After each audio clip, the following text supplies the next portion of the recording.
No.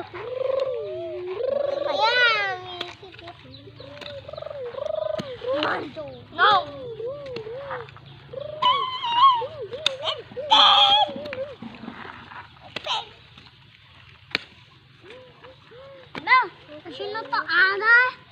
Một viên nó to này, lọ tí, chém cho bố sầu trẻ. Tôi nó cũng kẻ, có lo chỉ biết tôi kẻ. Ở tôi kẻ một tí. Quê, đừng muốn lọt hả? Mới lọt rồi đó. Lọt chim, lọt tao tốt kịp mà.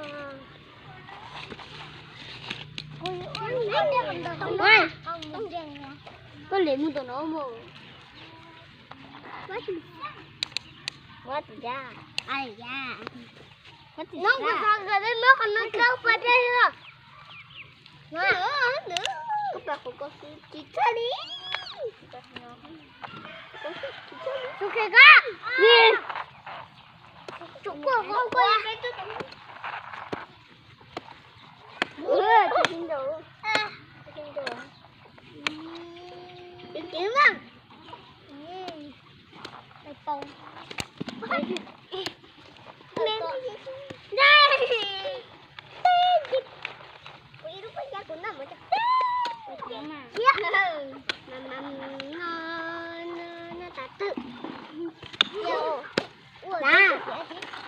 Đây. Thế tụi chết.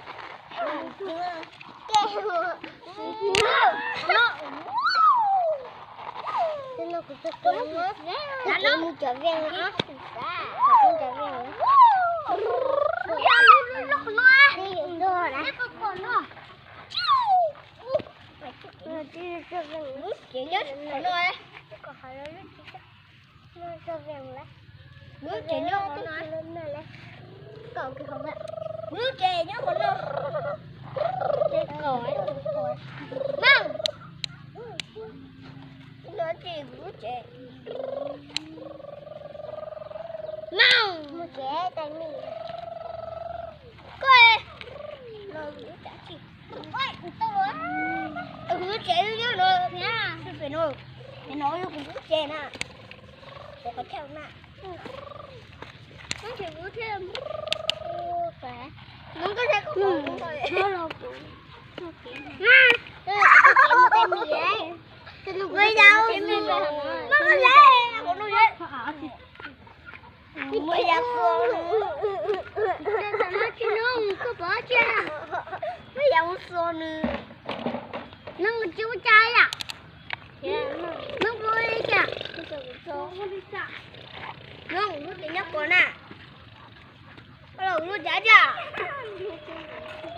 Ê!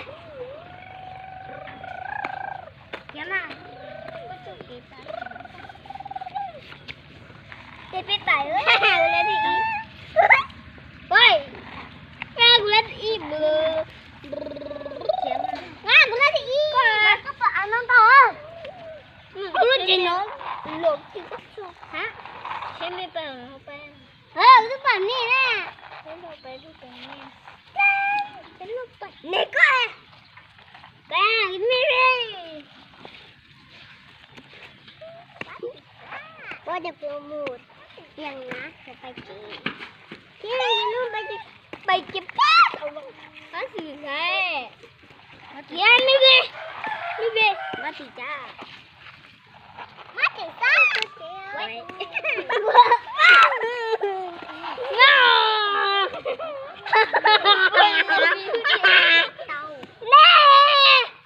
Mà lo, cái chị hào liêu. Nó nói, tông nói. Bắt được ra chị bịa. Tông quá chứ, tông lại chỉnh thuốc kia.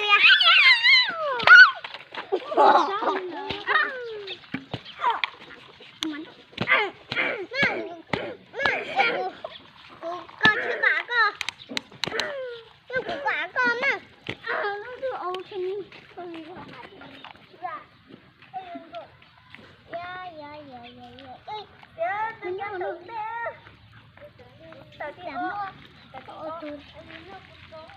Ai kìa. Ủa. ôi chưa cả chồng chưa cả ôn nó to